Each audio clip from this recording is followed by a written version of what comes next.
Christian apologists will say that without God, there is no objective morality or objective moral values or standards. Is there really objective morality to begin with? I say no.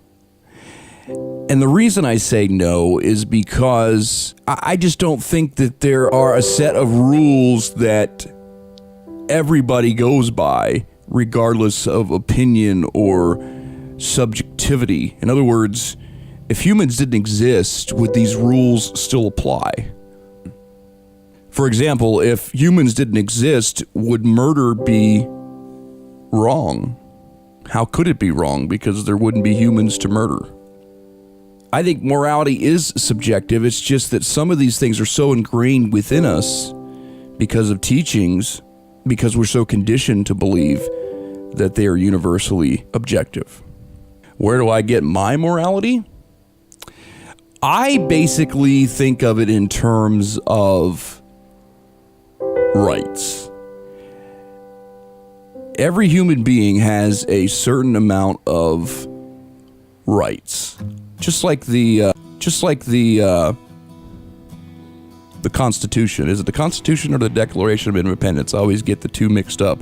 But in one of those documents, it says that we are endowed by our Creator with certain inalienable rights, of which those are life, liberty, and the pursuit of happiness. Well, if you take out the Creator portion of that, that's basically where I land at. Everybody has a certain inalienable rights that we possess from birth to death, and as long as you're not infringing upon the rights of another, you're completely within morality.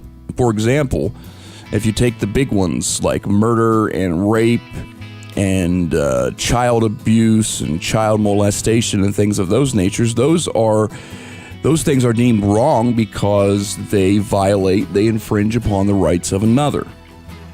You know, murdering another is taking one's life.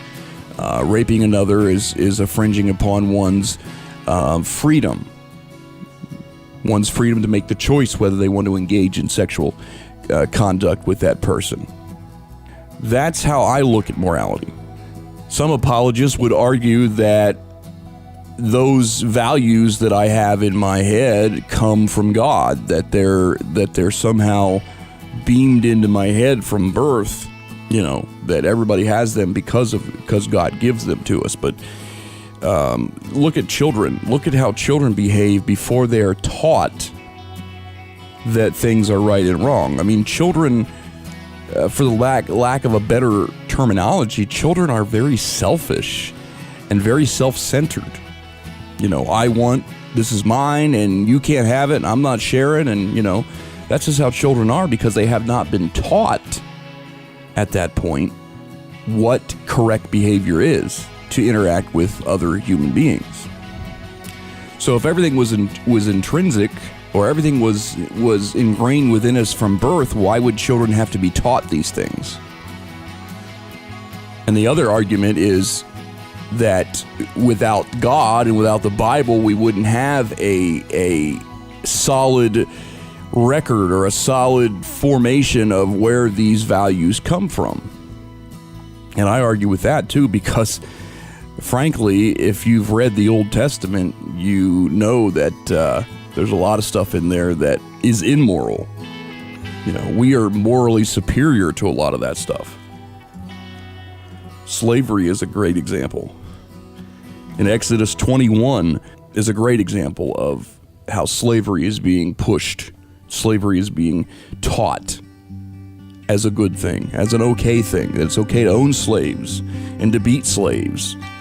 But in terms of how you define morality without a God, without a set of rules, without the 10 commandments, of course, most of the commandments, the first 3 commandments are having to do with God himself, have nothing to do with morality. You just look at it in terms of, I have rights, everybody else has rights. My rights end where somebody else's rights begin. Yes, I'm free to do what I want to do, but if I'm infringing on somebody else's rights, that's where it has to stop. If I'm taking away somebody else's life, somebody else's liberty, somebody else's property, that's wrong because it's infringing upon their rights.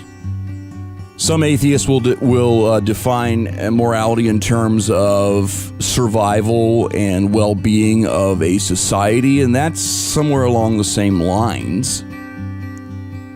You know, you can't have a society that survives if everybody's going around murdering people.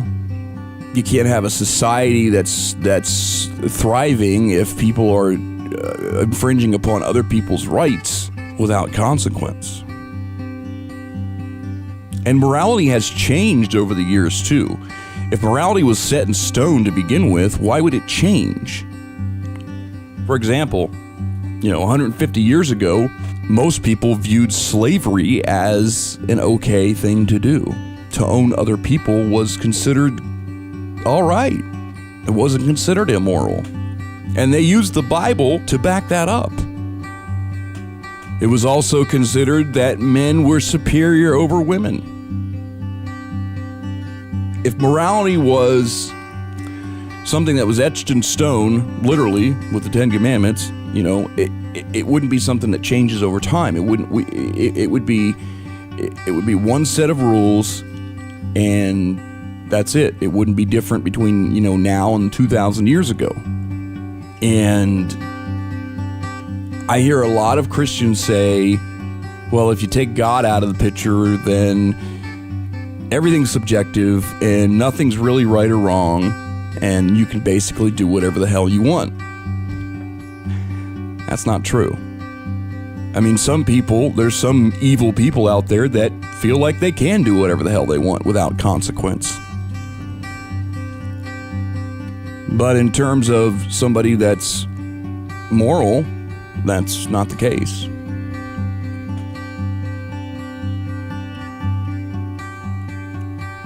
I mean, you can't say that, yes, everything is objective and therefore it doesn't matter what anybody thinks or what anybody feels or their opinion doesn't matter because it's subjective.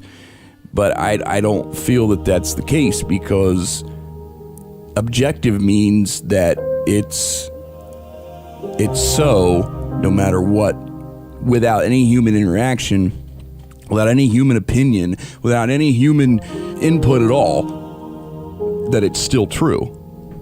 But that's not the case. I mean, like I said in the beginning, if you take away the humans, it becomes irrelevant. It becomes nonsense. So this isn't necessarily an objection to Christianity as a whole. It is more of an argument against the apologists when they say that you must have God to have a set of morals, which I don't believe is true. I'm a very moral person. At least I try to be. I mean, I'm not perfect. Nobody's perfect, but I try to be honest, completely honest, sometimes too honest. Sometimes it gets me in trouble. But, I certainly don't practice, I don't steal. I mean, I did as a child and as a teenager, but, who doesn't? When you're first growing up and learning those things and learning the consequences of your actions and how it affects others. But like I said, kids are selfish, until they've grown the ability to feel empathy and sympathy for others. It's a learned trait. It's a conditioned set of rules. It's not there to begin with. If let's say a child was raised by animals, there is a few examples of this. They call them feral children.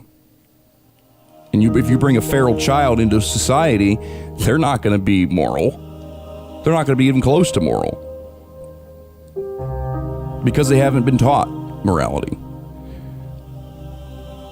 So it certainly isn't something that's ingrained in you instinctively from birth.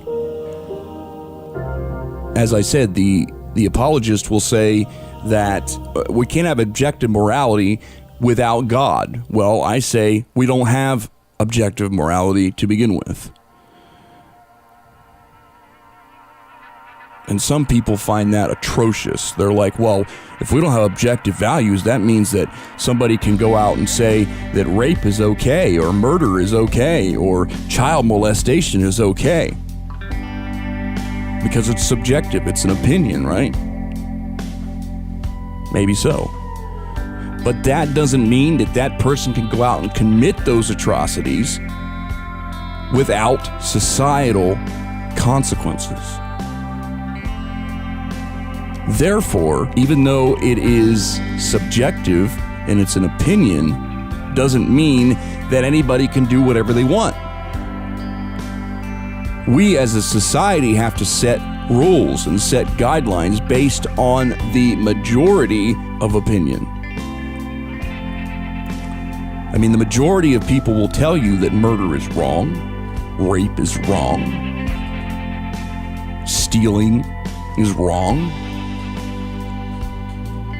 Some people don't think, some people think that it's okay. Some people know that it's wrong, but do it anyway, if they don't think they're going to get caught or have any consequences.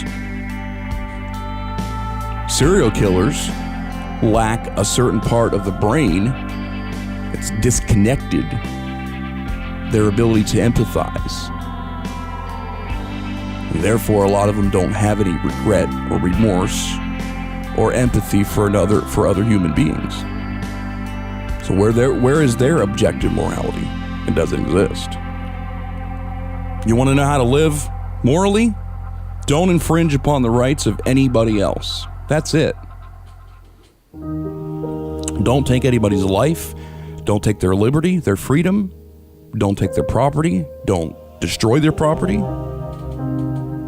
Anything that constitutes a victim, any kind of an act that is negative towards another human being, or even another animal for that matter, because we have to include that. We can't have people just being cruel to animals either, because even though they're not human beings, they still have some rights. I mean, yes, we do kill animals for food, and yes, I do eat meat, so I'm an advocate of that, but I advocate doing it humanely. And I don't advocate torturing or hurting animals for no reason whatsoever. You know, the people that take kittens and drown them in a creek or whatever, and nonsense like that, I find that to be wrong. I could be sympathetic towards that animal, and if you do something to hurt that animal, it's going to hurt my emotions. It's going to hurt me emotionally. So actually, in a way, that could be thought of along the same lines, is that you're hurting me emotionally. So hurting somebody else emotionally is just as bad as hurting somebody physically. So if you want to think of it in that sense, I find it amazing how so many atheists are former Christians or former believers in some faith. And a lot of them say that they wanted to strengthen their faith, and they started researching and studying the Bible so that they could strengthen their faith, and all it did was the opposite. And that's kind of where I am. No, I have not read the whole Bible cover to cover, but I've read a lot of it, and I've listened to others read it and point out passages. And the more you read it, the more it is difficult to believe. A lot of Christians probably have Bibles. Well, most likely have Bibles. They go to church. A lot of them go to church on a weekly basis and hear sermons about certain passages in the Bible, but they're cherry-picked. They're picked from the good sections, the ones that have good arguments and good moral values and whatnot. But the rest of it is thrown away. And a lot of Christians don't take the time to actually read the rest of it. So they believe. They believe in what they're taught. They believe in their church services and their sermons, and what their pastors tell them, what their parents tell them. And I'm not picking on Christians. I don't want to do that. I'm not that kind of person. I'm picking on the ideology, not people. So I just find that amazing that so many Christians and believers that I talk to, and I point out things that are written in the Bible, and they're like, what? I've never heard that. I've never seen that. You're kidding me. Show me where that's at. And I show them. Of course, they're not convinced. I mean, it takes a lot. It takes a lot to convince somebody. It took a lot to convince me. I mean, I had a lot of doubts over the years, as I've mentioned in so many, so many of my videos. But I still felt that there was a reason for hanging on to the belief. So I did. It wasn't until I started to think along the lines of a lot of the other things that I took for granted as truth in my life, that I was taught erroneously, or I just believed based on what I heard over the years. And I thought, man, there are just so many things that I thought I took to be the gospel truth, and they weren't.